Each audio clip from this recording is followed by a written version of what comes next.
Assalamualaikum warahmatullahi wabarakatuh. Waalaikumsalam. Eh, Pada hari ini kami dari Dinas Pendidikan dan Kebudayaan, khususnya dari bidang kebudayaan, datang ke rumah Datuk Krilu untuk mewawancarai beliau, mempertanyakan tentang seni, budaya, dan cerita-cerita rakyat yang beliau ketahui. Yang beliau, seperti kita ketahui juga, banyak tahu tentang budaya-budaya Jang yang ada di Kabupaten Lebong ini, seperti adat, kesenian, aksara, dan musik tradisional yang ada di Kabupaten Lebong ini. Sebelumnya kepada Datuk kami meminta biodata untuk kelengkapan wawancara ini. Nah, Baik. silakan. Nama Haludin S ya. Sebenarnya ada Siombing tapi tidak usah ditulis karena budaya Rejang ya. Iya, iya. Jadi Haludin S nama. Tempat tanggal lahir Desa Tunggang tanggal 5 September tahun 1946. Pendidikan STM. Pekerjaan tani. Saya rasa cukup. Ya. Terima kasih untuk biodata mengawali wawancara kita hari ini. Untuk mempersingkat waktu, Datuk, kita langsung saja ke pertanyaan inti. Pertanyaan pertama, apa yang melatar belakangi hingga Datuk banyak mengetahui budaya daerah Jang ini? Ya, baik. Sebenarnya pertama mungkin ini dikarenakan hobi ya. Iya. Hobi. Saya dari muda, dari masih bujangan, senang dengan kesenian daerah, terutama meniup seruling ya, seruling bambu. Itu saya tiup setiap hari. Tetapi saya tidak bisa musik. Jadi ketukan tidak ada di sana. Saya tiup itu secara bebas dan memang benar-benar suling gembala ya. Saya tiup itu di masa muda, sering saya tiup dari atas punggung kerbau sambil mengembalakan kerbau. Itu masa muda ya. Jadi lagu favorit ada di sana. Sampai sekarang saya masih ingat. Iya, iya.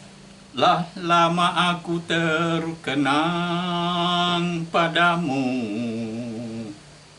dari saat perpisahan dahulu.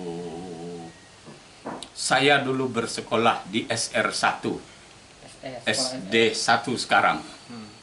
Di sana hingga kelas 6 saya kenal dengan seorang gadis, tapi masih kelas 6 ya. Tapi kelas 6 dulu sudah besar-besar. Anak seorang Cina. Yang dia tinggal di gereja, depan gereja Protestan. Di sana ada gereja Injili yang di depannya. Di sanalah ia tinggal dengan bapaknya, ibunya. Dia bernama Tevianio. Setelah lulus, saya berangkat menyambung sekolah di Palembang. Di Palembang saya menyambung sekolah.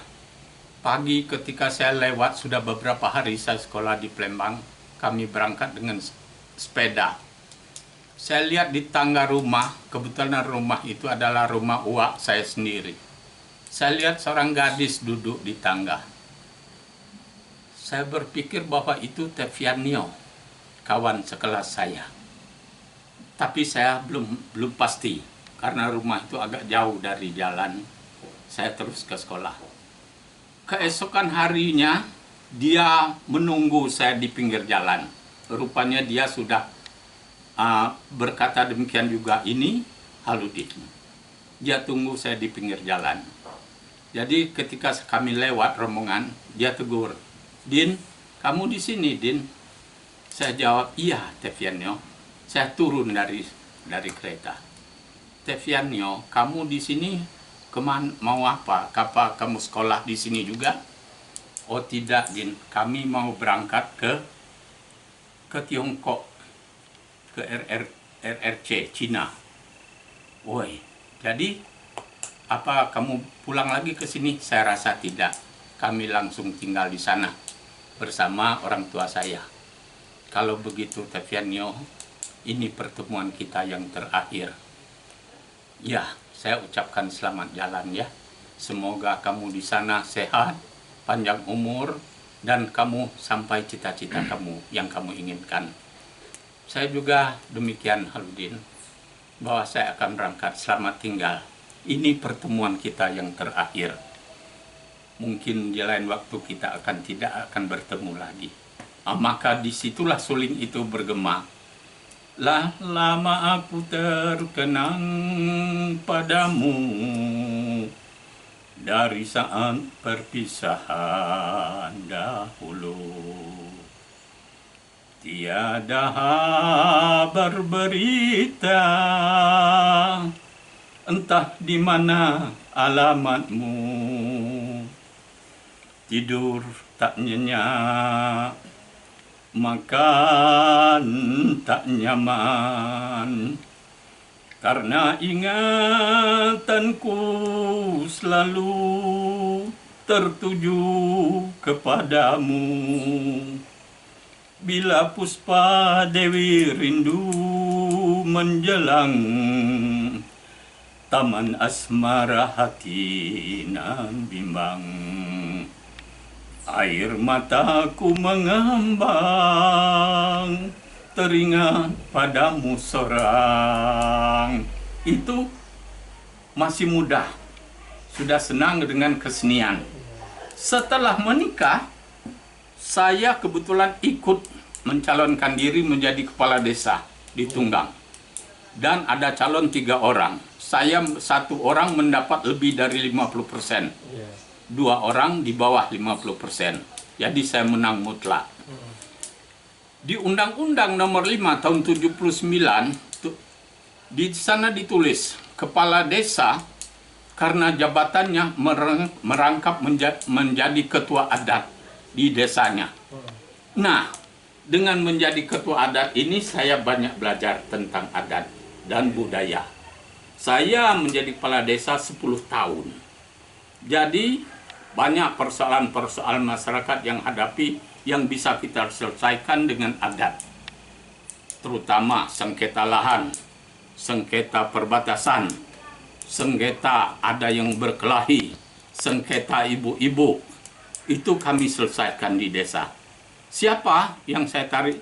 Saya tarik semua rekan-rekan orang-orang yang dahulu dari saya, kepala-kepala dusun yang lebih dulu.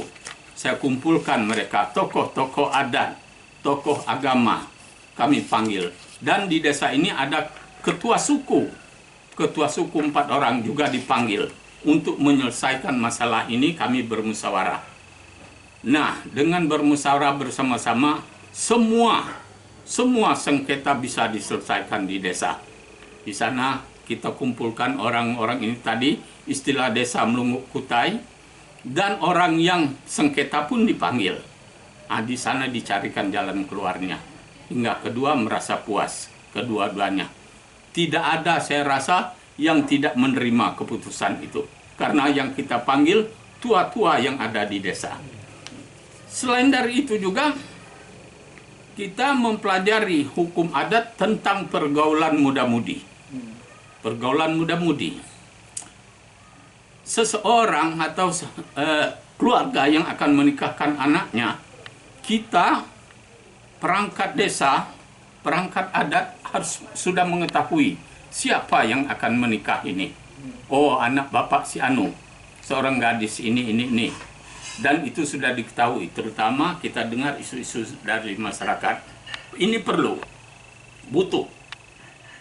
Ada kalanya kita ketahui selenting dari masyarakat bahwa yang akan dinikahkan ini yang perempuannya sudah hamil. Nah, di sana bagaimana? Terpaksa kita kumpulkan lagi orang-orang tadi, tua-tua adat, tua-tua apa yang mengetahui masalah adat, ketua suku, perangkat desanya sekretaris minimal ya.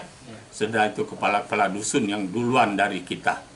Bagaimana caranya? Nah, di sana timbullah yang sering orang katakan Pat Suka Penimwa. 3 suka penimwa. Apa 3 suka penimwa? Adat, sara, pemerintah.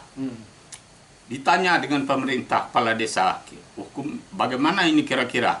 Orang yang akan nikah ini sudah hamil. Jadi kepala desa karena orang pemerintahan, ya nikahkan saja. Karena mereka suka sama suka. Bilang kepala desa kan. Bisanya dengan sara, bilang sara sebenarnya mereka ini melanggar aturan Tuhan. Tapi mereka harus dinikahkan. Yang mereka melanggar, ya terserah mereka. Mereka sendirilah yang memohon ampun kepada Allah Subhanahu wa taala. Itu suara dari sara. Iya, sara. Dari agama ya. Tinggal dari adat. Dari adat.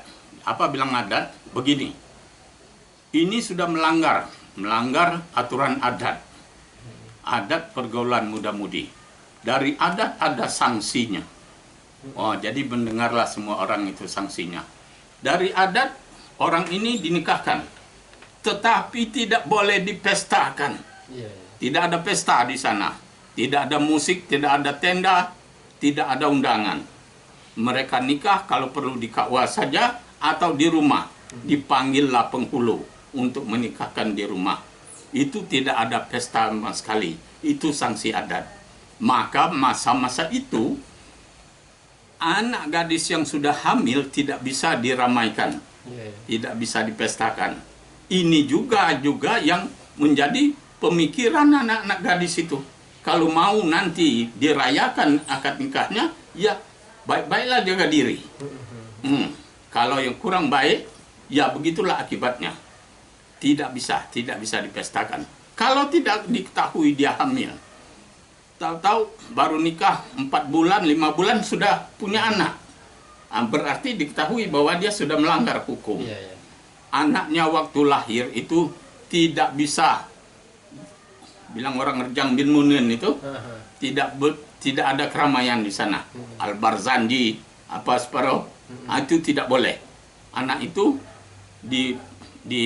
disyukuri sedikit saja, didoakan, sudah selesai. Tidak ada di sana istilah cukur anak. Nah, itu masalah-masalah yang saya pelajari. Juga termasuk karena kepala desa, masalah kesenian. Kita dituntut untuk event 17, ya kita dituntut. Di sana ada festival tarian Kejai, festival lagu-lagu daerah. Setiap 17 Agustus di sana keramaiannya ada gerak jalan, ada karnaval, main bola, main voli, semua kita laksanakan karena itu memang tuntutan untuk desa yang diprakarsai oleh kepala desa. Dari situ kita juga belajar tentang kesenian, seni tari, seni vokal, kita pelajari semua. Jadi dari sanalah boleh dikatakan yang melatar belakangi. Seperti pertanyaan tadi, saya banyak mempelajari tentang adat budaya Tunjang ini. Ya, saya rasa cukup lebih dulu. Jadi singkat ceritanya Pak Datuk, dari kita dengar cerita Datuk tadi yang melatar belakangi mulai dari hobi, terus hingga menjadi kepala desa. Dari cerita-cerita Datuk tadi, dari kisah asmaranya kan, terus kembali lagi ke Desa Tunggang ini mencalonkan diri sebagai kepala desa, dan di kepala desa itu Datuk banyak menggeluti seni, adat, dan tata cara kepemimpinan di desa kan. Nah, dan akhirnya Datuk dengan banyak menggeluti budaya-budaya dan menyukai dan menyenangi seni, banyak hal, dan juga kita dengar dan kita ketahui bahwa Datuk juga sudah mempunyai sanggar di sini, Bu. Iya, benar, benar.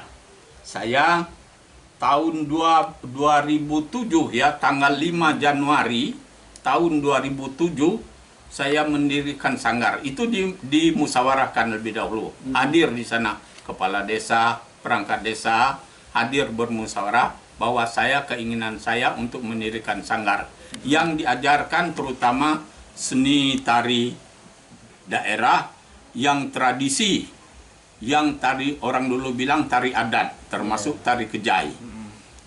Setelah tari kejai itu diajarkan, kami berangkat ke Taman Mini. Di sana saya lihat waktu Pak Herman dengan Pak Bupati Dalhadi belum ada tari penyambutan. Sedangkan di desa saya ketahui bahwa masa-masa pernikahan itu mempelai disambut di depan tarub ya, di depan tenda. Disambut dengan kata-kata nasihat oleh kepala adat, oleh ketua adat, dan berlagu. Kata-kata nasihat petua dengan cara berlagu. Saya berpikir bahwa ini bisa dikembangkan. Dikembangkan untuk menjadi, karena disambut tadi di depan tenda berarti tamu. Jadi saya berpikir ini nanti akan saya buat sebagai tari penyambutan tamu. Maka terciptanya tari penyambutan yang ada sekarang itu dari sanggar ini. Jadi saya siapkan tarinya diangkat dari tari kejai. Saya panggil tukang menggendo. Menggendo memang ada, itulah menggendo. Menerima mempelai, memberi nasihat dengan berlagu. Namanya menggendo. Jadi saya kolaborasi dengan tarian. Jadi sampai sekarang tarian ini terpakai. Jadi di sana hanya menggendonya, lihat apa yang disampaikan. Jika kita menyambut tamu, kata-katanya harus sesuai dengan apa yang dilaksanakan waktu itu. Maka sampai sekarang tari ini alhamdulillah terpakai hingga sekarang. Soal penari memang diangkat dari tari kejai, tetapi tidak begitu menyerupai tari kejai karena membawa aksesoris ya, terutama sirih, ada beras kunyit, kunyir, ada sedingin. Itu aksesoris. Adapun sirih itu pembuka kata. Beras kunyit lambang kesejahteraan. Yang daun sedingin itu lambang keamanan, kerukunan. Itu maknanya dari itu ya. Jadi itulah yang disampaikan ketika kita menyambut tamu yang datang dari luar ataupun siapapun yang datang, juga dipakai untuk menyambut mempelai apabila kita ada acara dan orang mengundang kita menyambut mempelai di pernikahan. Ya. Itu di seni tari, mulai dari tari kejai. Ya. Musiknya ya musik tari kejai tidak boleh ditambah. Hanya gong, kolintang dan bedeup. Redap ya. Nah, itu aja 3. Itu bagi tari kejai. Tapi untuk tari penyambutan bisa, boleh ditambah. Silakan. Tambah gendang kek boleh. Suling juga tadi ya? Suling, krilo itu ya. Saya dari muda senang suling, setelah berumah tangga akhirnya saya senang dengan krilo. Nah, terus sampai sekarang sanggarnya masih berjalan ya? Masih berjalan. Sekarang berapa jumlah anak didik di Sanggar Datuk ini? Iya. Sebenarnya anak didik ini sekarang sudah ratusan. Iya, ratusan. Mulai dari tahun 2007 itu kami sudah menari. Dan tarian pertama yang kami keluarkan, pertama sekali tukang menggendo menyampaikan menggendo di Sungai Grong. Waktu itu sekitar tahun 2008. Jadi rumah Pak Herman. Pak Herman Sah. Dan dia dulu adalah ketua BMA di kecamatan. Nah, di sana kami uji coba. Semua tarian disampaikan di sana. Tari penyambutan yang kami sambut kebetulan waktu itu Pak Dalhadi. Setelah itu tarian kejai, tarian tembung, tarian stangen, tarian renoi, tarian apalagi disampaikan semua di sana. Ya, kami habiskan waktu itu percobaan. Nah, mulai dari tahun itulah Menggendo ini dikenal. Karena waktu kami ke Taman Mini, itu asuhan Pak Simon Jai belum ada. Kata-kata Menggendo hanya disampaikan, tariannya juga lain, tidak tahu kita dari mana ambil tariannya, dan juga hanya disampaikan tetap titi oleh Pak Herman dan disambut oleh Pak Dalhadi. Ya, sampai sekarang murid sudah ratusan ya, tapi sudah menikah, ada yang sudah menikah, ada yang kuliah. Mulai dari awal ya. berdirinya saya. Ya, sampai sekarang masih ada ya, anak SD. Penata tari itu anak saya Margareta, penata tari. Oh, ya, penata tarinya. Jadi sekarang dia diminta mengajar di SD 3, di SD 81 sekarang di Kampung Jawa. Honor juga di Ya, situ. honor juga situ mengajar tarian seni tari. Jadi di sini juga kita mendengar bahwa Datuk mengajarkan tulisan jang, katanya gitu, tulisan tunjang. Tulisan tunjang. Iya, benar. Iya, benar. Saya mengajar itu di SD 2 kalau dulu, sekarang SD 22. Iya. Iya. Saya ajarkan tulisan itu.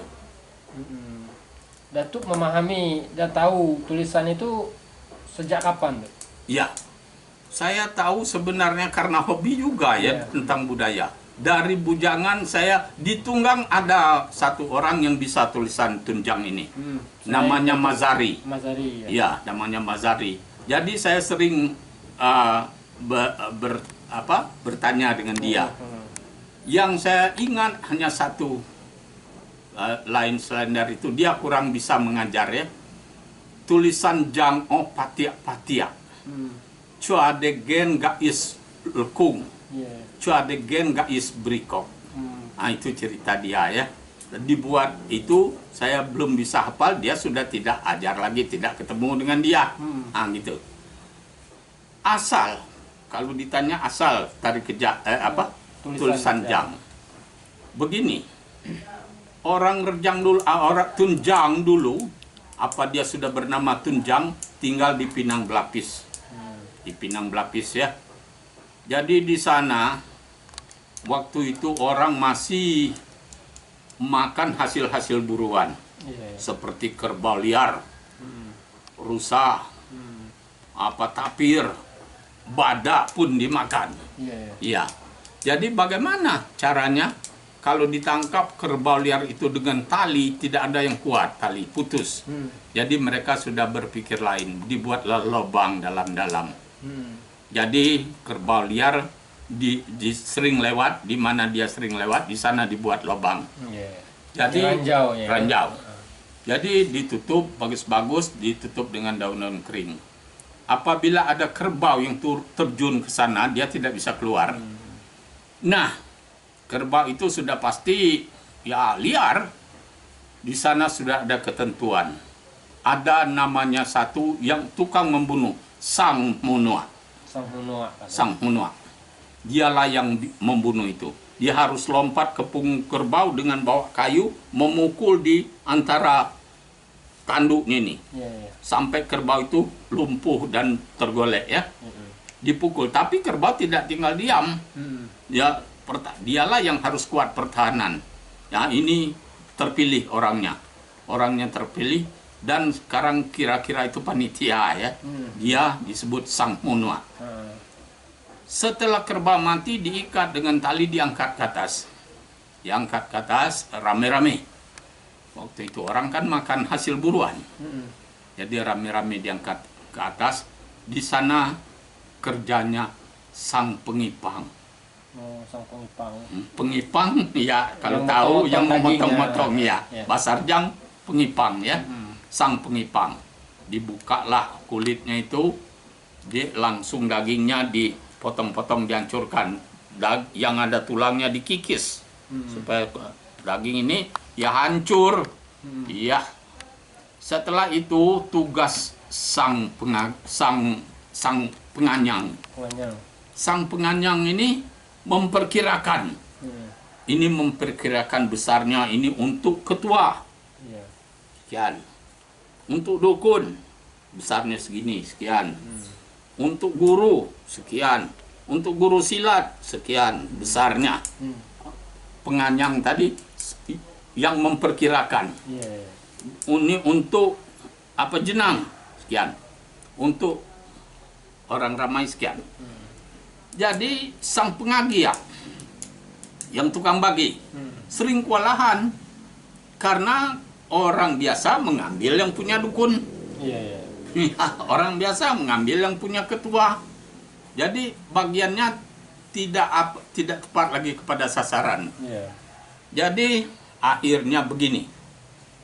Tolong setiap orang bikin tanda pembagiannya. Jadi si ketua bikinlah, cari dahan kayu, dipatahkan, dipasang tanda. Ini punya saya. Sang dukun juga bikin tanda. Ini punya saya. Siapa-siapa bikin tanda. Orang dulu kan masih jujur. Kalau sudah ada tanda dia tidak ambil. Tidak diambil. Jadi yang halayak ramai juga bikin tanda. Karena masih ditunggu nih. Dibagi dulu sampai kulit-kulitnya nanti. Sampai ditunggu. Jadi ini punya saya. Itu tandanya ada tuh. Punya saya. Inilah asal mula tulisan itu. Itu memakan waktu, cerita orang dulu ratusan tahun hingga ke zaman Biku. Di zaman Biku semua dikumpulkan orang-orang yang bisa bikin tanda itu dan dimusyawarahkan. Nama kamu siapa? Nama saya Dino. Berarti huruf da. Itu yang di pangkalnya saja. Nama saya Dana misalnya. Oh, huruf da. Dia bikin tanda bagaimana da itu? Bikin tanda begini. Oh, jadi kalau nama saya Dino, dimusyawarahkan. Oh, ditaruh titik di sini. Ini da jadi di. Taruh titik.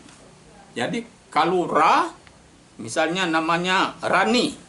Ra, taruh titik sini jadi Ri. Ya, jadi Rina, jadi apapun. Nah, ini ratusan tahun baru bisa selesaikan seperti tulisan itu. Tulisan rejang. Tulisan tunjang. Tulisan itu asli. Asli yang diajarkan oleh orang dulu. Itu sudah dipesankan. Dipesan oleh Pak Saiman, oleh Pak Razali, ya, oleh orang yang tua-tua. Tidak boleh dirubah, tidak boleh ditambah. Itu sudah cukup untuk penguasaan bahasa tunjang. Sudah cukup, tidak boleh ditambah. Jadi kalau ada tambahan-tambahan itu menghilangkan keasliannya. Seperti ditambah, dipoles, seperti tari kejai. Kalau ditambah, dia bukan tari kejai lagi. Demikian juga tulisan tunjang ini dilarang untuk menambah, untuk memoles. Dibikin ada titik 3, ada apa, itu sudah cukup. Ada yang bertanya pada saya, di sana tidak ada huruf Z. Ya, saya bilang tidak ada huruf Z. Kalau orang Rejang bilang panggil Zainal, dia panggil Sainal. Sainal, itu orang Rejang. Kalau dia panggil Zulkarnain, Karnain, Sur. Dia bilang, kalau zaman dulu sama Nao. Sama Nao. Jadi tidak ada huruf Z. Jadi itu bagaimana? Kan perlu ditambah? Tidak perlu. Karena begini, kalau kita dengar Cina, dia tidak punya R. Lali. Bilang lari, kan? Di sana sering kita dengar, oh luka bakal. Ya, luka bakar. R tidak ada. Ada kekurangan. Jepang tidak punya huruf L. Jadi dia bilang lubuk linggau itu rubuk ringgau. Kalau Arab tidak punya O. Kalau bilang Indonesia, Indonesia. Ya, Arab. Berarti semua ada kekurangan. Jadi kita Rejang, kita Tunjang, ya tidak usah galau itu. Karena ada kekurangan. Negara maju pun ada kekurangannya. Tidak ada itu. Jadi tidak boleh ditambah. Tidak boleh dirubah-rubah. Itu sudah cukup, ya. Sudah cukup untuk bahasa Tunjang. Ada tambahan sekarang saya juga tahu, tetapi itu bukan kebutuhan Tunjang. Sudah kebutuhan orang lain. Ya, demikian tentang sejarah tulisan Jang ya. Terima kasih tuh. Itu cerita tentang tulisan Rejang. Dan juga kami ingin menanyakan ke Datu cerita-cerita atau sejarah-sejarah lisan yang ada di cerita rakyat atau sejarah ceritanya yang Datuk ketahui di Kabupaten. Sebenarnya saya sudah kasih ya. Itu banyak cerita-cerita. Kalau cerita anak-anak sudah banyak sekarang dikeluarkan di TV. Seperti ya misalnya Kacea Ngendoo Imung. Sudah keluar itu masa kami kecil-kecil. Itu cerita ada di sini. Kita tidak tahu dari mana. Ya, cerita-cerita rakyat itu. Seperti Kacea berlomba ngendoo kesir. Di TV ada. Nah, itu kami masih kecil-kecil suka bercerita tentang itu nande ya. Jadi akhir-akhirnya banyak cerita-cerita lain. Seperti cerita asalnya Hulu Keris, Tunjang. Itu adalah pendekar yang datang. Waktu itu orang masih percaya bahwa di setiap hari ada yang piket menjaga keadaan alam ini. Maka pada hari turunnya Tunggang Blumut, hari ini teduh macam ini. Tapi tidak hujan. Jadi kalau orang dulu bilang, "Woi, jam sok tuanku." Dia giliat Tunggang Blumut, dia jangan jagai deh. Tidak masak padinya yang dijemur. Karena hari itu Tunggang Blumut berjaga. Tunggang Blumut turun, dia pakai tongkat. Menari dengan tongkatnya masuk ke gelanggang. Tarian Tunggang Blumut lah yang kita ambil jadi tarian tembung kita sekarang. Selain dari ini satu cerita.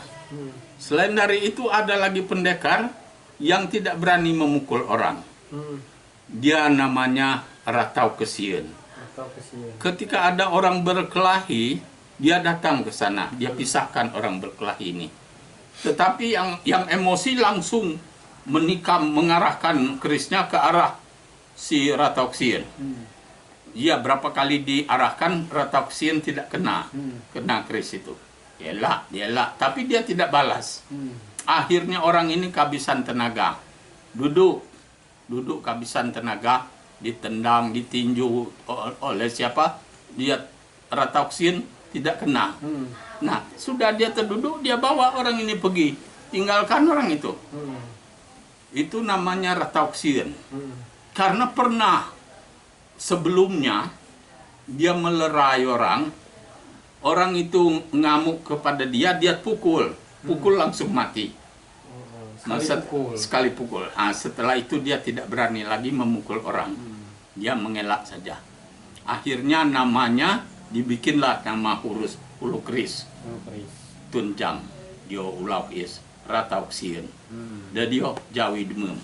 Dan dia Jelaka Pura. Dan dia Podong Lawing. Macam-macam Hulu Keris ya. Itu termasuk cerita rakyat. Ya. Kalau yang lain mungkin ada di pertanyaannya asal tari Kejai. Ya. Ya ada ini tuh. Ada. Ada yang juga ingin menanyakan asal mulanya tari Kejai. Riwayatnya ya. Itu masih di Pinang Belapis. Orang sekarang tahu itu Pinang Belapis ya. Kalau menurut cerita orang dulu cerita rakyat ini. Cerita rakyat. Di sana ada desa. Desa Nyur Bandung, Desa Pinang Bringung, Talang Sebui Bibi ada di sana. Di Pinang Belapis. Di Desa Nyur Bandung itu tinggal ketuanya Ratau Agung. Orang kaya ukuran orang dulu ya.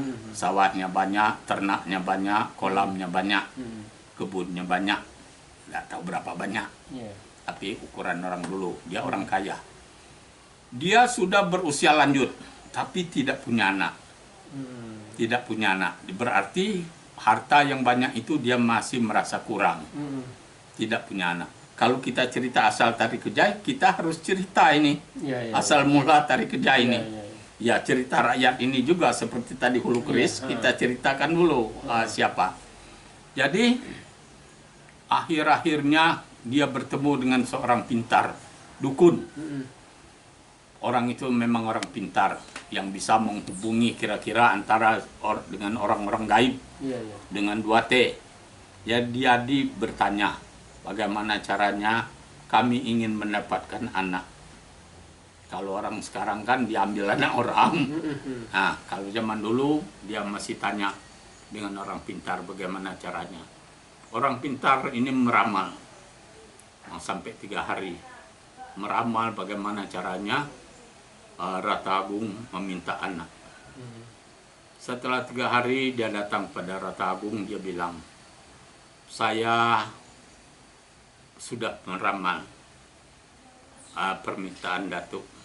Datuk bisa mendapat pertamaan ya Ratau Agung. Ratau harus buat meligai 7 tiket. Mahligai 7 tingkat. Di atas sekali di sana dipasang tempat tidur dan kelambu 7 lapis. Nah, setelah itu Ratau harus suruh orang menjaga apa yang terjadi. Nah, jadi dibuatlah oleh si Rata Agung meligai 7 tingkat dan di atasnya dibikin tempat tidur. Dijaga oleh Hulu Balang. Banyak Hulu Balang menjaga. Waktu itu bulan purnama Mendalo.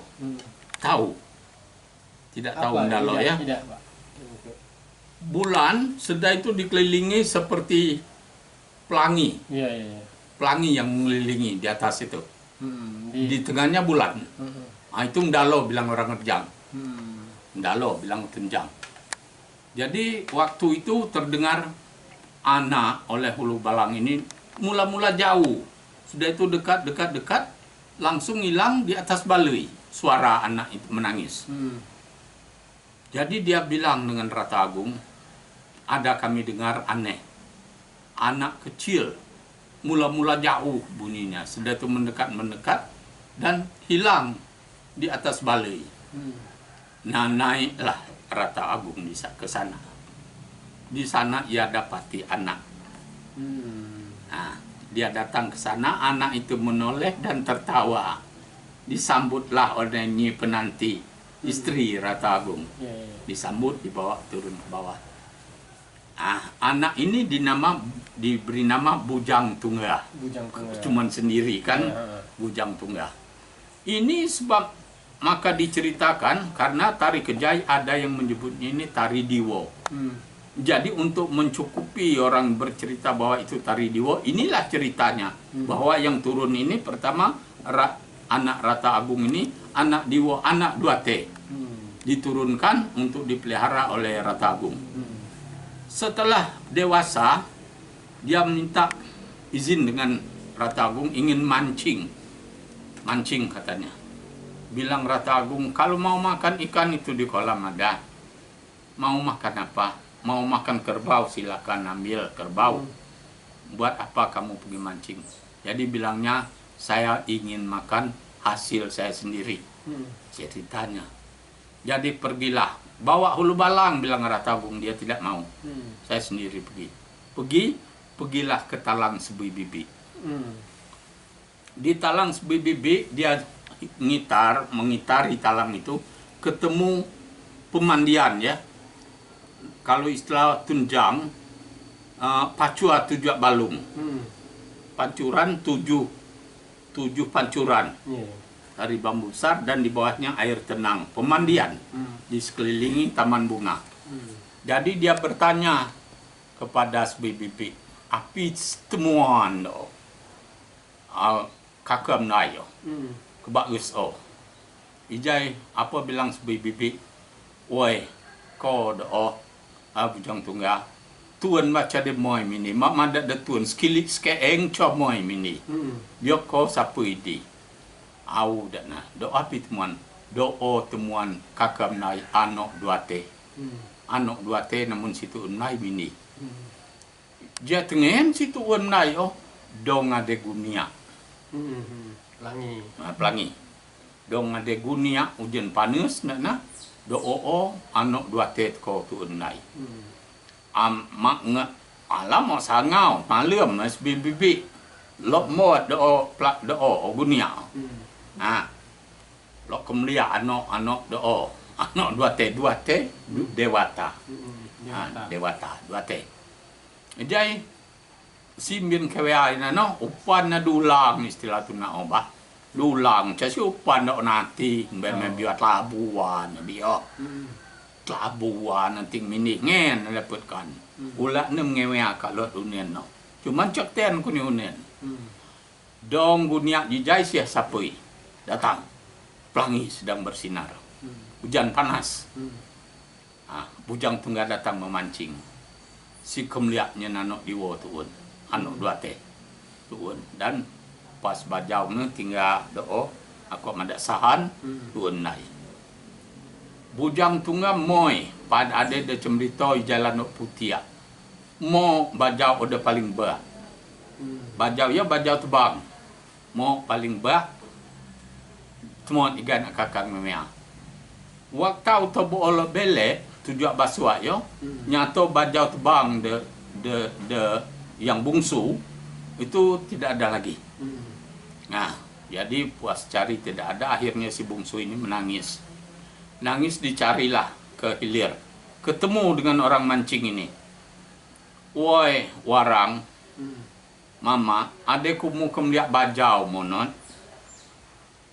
Jadi si pemancing, oi madak dekan, sisi nacoa.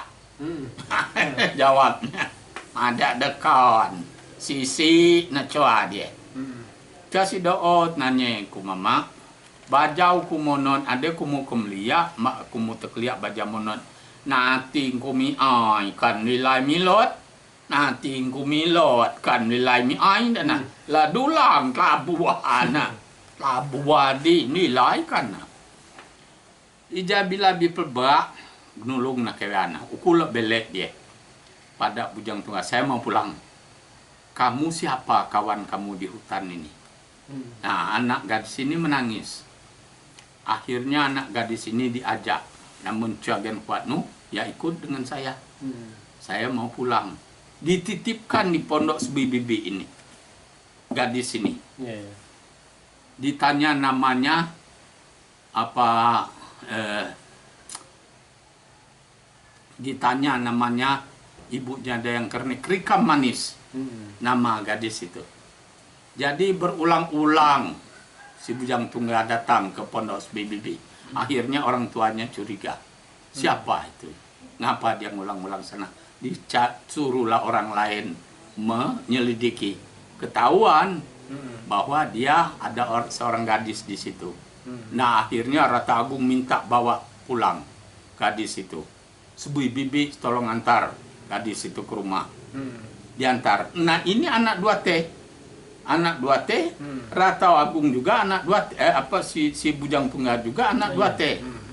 Nah, waktu itu di Pinang Belapis, tari ini namanya tari lang. Tari lang.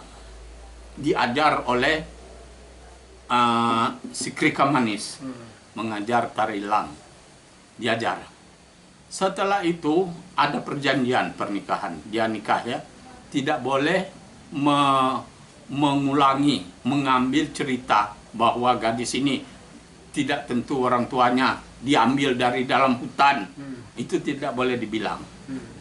Jadi waktu ya lupa dia ada di gelanggang tempat sabung ayam. Anaknya datang memeluk, dia luka kena taji. Nah, di sana keluarlah kata-kata itu.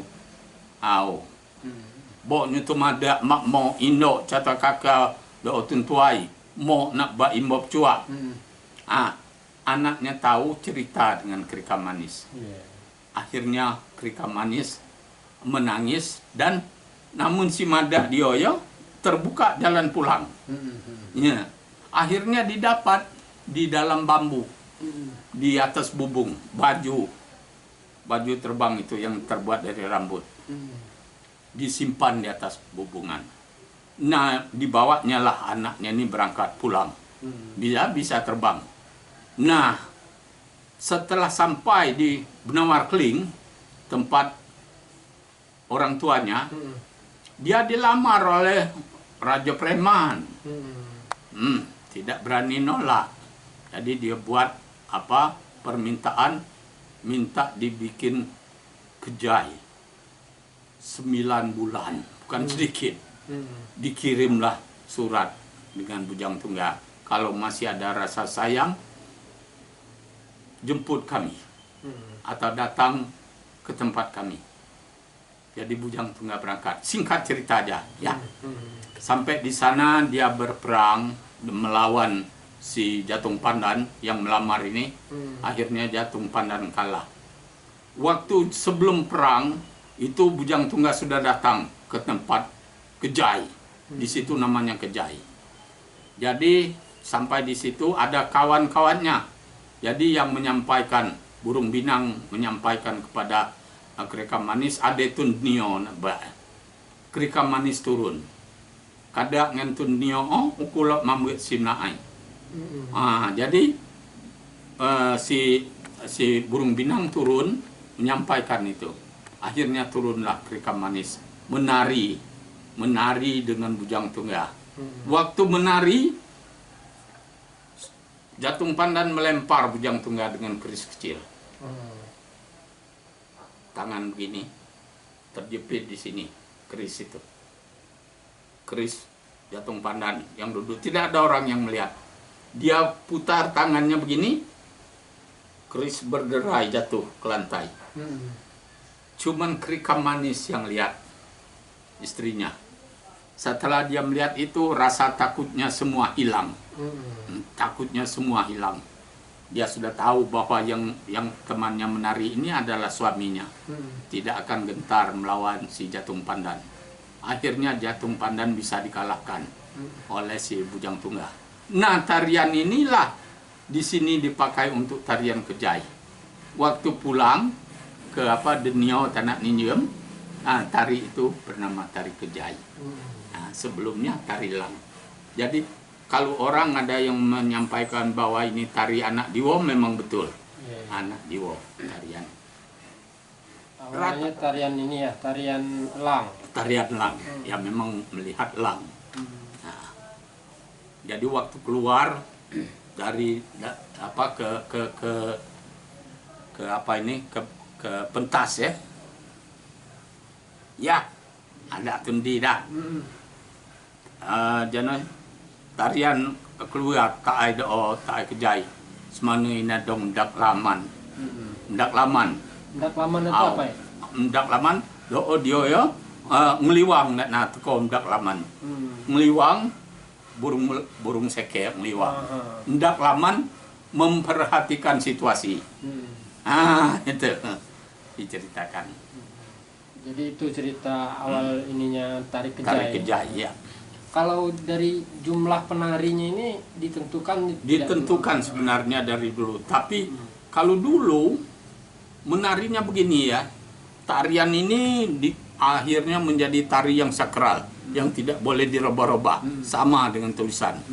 Tidak boleh dirubah-rubah, termasuk musiknya. Kalau dulu orang bikin Kejai tertentu, ya hajatnya sudah besar. Ukuran orang dulu hajat itu sudah memotong kerbau, baru bisa dilaksanakan tari Kejai. Kalau belum motong kerbau belum bisa. Jadi belakangan ada selenting kita dengar, termasuk kita di rumah adat ya, tari Kejai anak ya. Jadi saya ceritakan juga sedikit tari Kejai anak. Waktu dulu di zaman Pasirah dibuat keramian di sini, di Tubui. Diundanglah Pasirah dari Jikalang, Pasirah Manai, Pasirah dari Selupua, diundang semua datang dengan bawa anak sangainya. Di pentas sebelah sini tempat muda-mudi, sebelah sini yang laki-laki. Mereka tidak saling kenal. penari harus dari marga yang lain. Kalau perempuannya dari Tubui, lawannya harus dari luar Tubui. Mak Jekalang jadi, mana jadi, dari Selupuak jadi. Dipanggil oleh pengantar acara. Ya, perempuannya dari Tubui, laki-lakinya jadi juru kalang. Datang. Nah, keluarlah ndak laman si laki-laki. Meliwang ndak laman. Si perempuan juga keluar ndak laman. Tangan dikembangkan di sayap belakang. Setelah bertemu, mereka kalau istilah kita menyembah ya.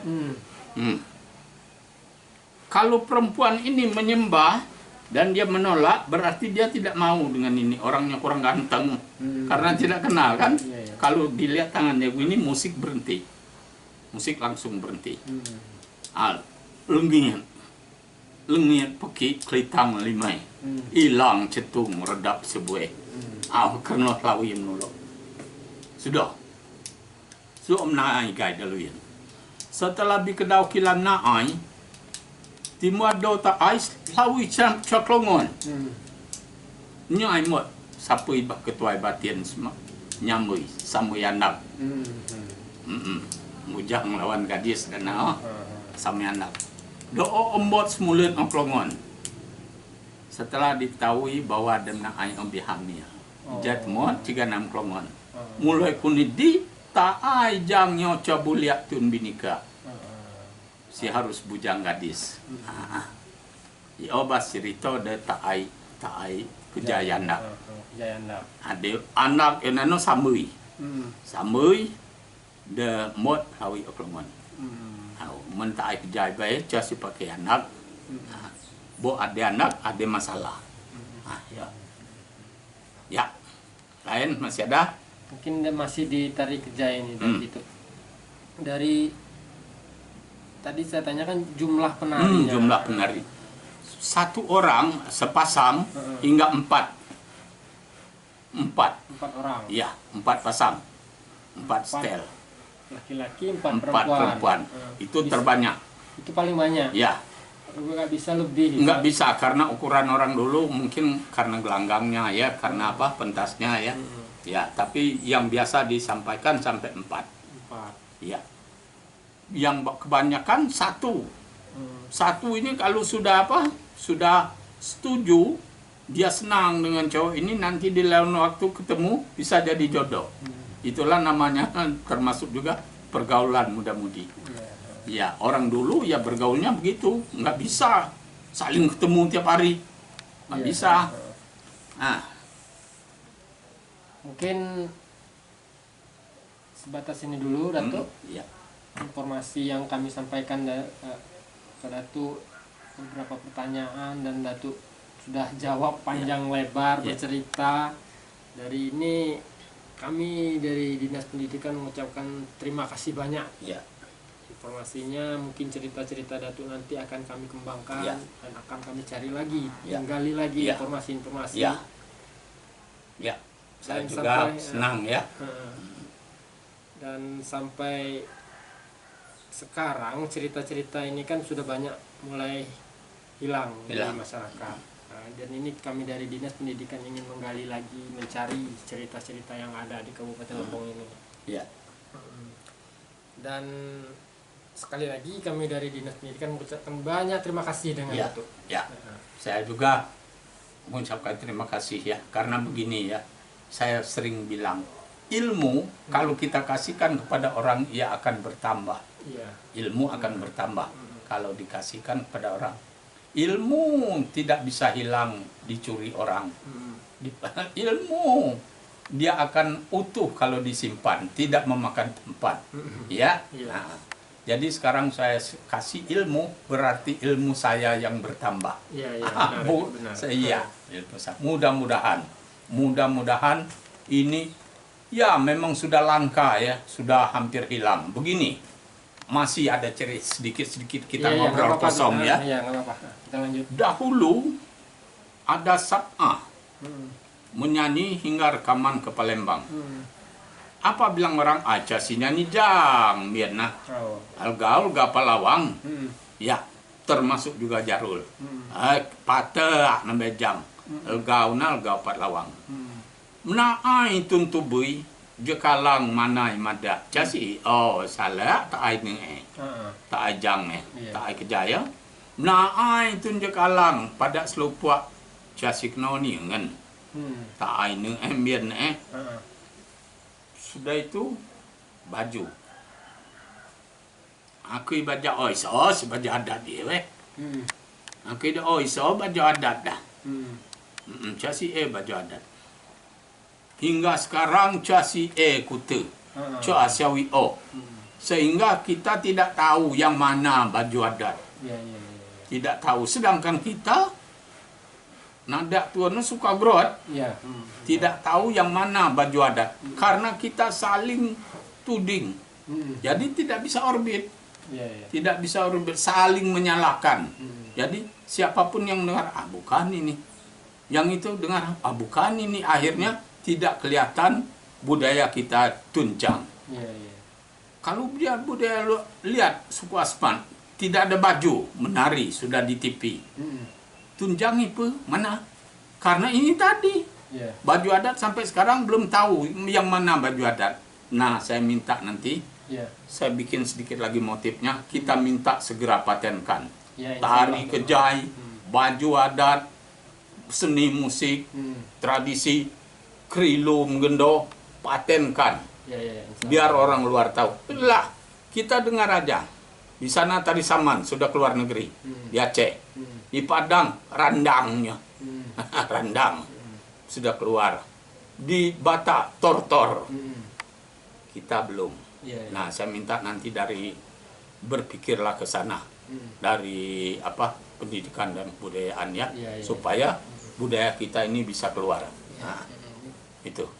Mungkin nanti ke depan kita akan merealisasikan apa yang diceritakan Datuk tadi, masalah baju adat, tari, kemudian tulisan itu nanti kita patenkan. Itu juga memerlukan waktu yang penelitian kan, membutuhkan waktu penelaah. Hanya itu wawancara kita dengan Datuk Krilu pada hari ini, dan kita akan cari lagi seniman-seniman yang ada di Kabupaten Lebong ini, dan kita akan menggali cerita-cerita yang ada di Kabupaten Lebong ini, dan nanti akan kita masukkan ke dalam pokok pikiran Kabupaten Lebong. Terima kasih. Assalamualaikum warahmatullahi wabarakatuh. Waalaikumsalam warahmatullahi wabarakatuh.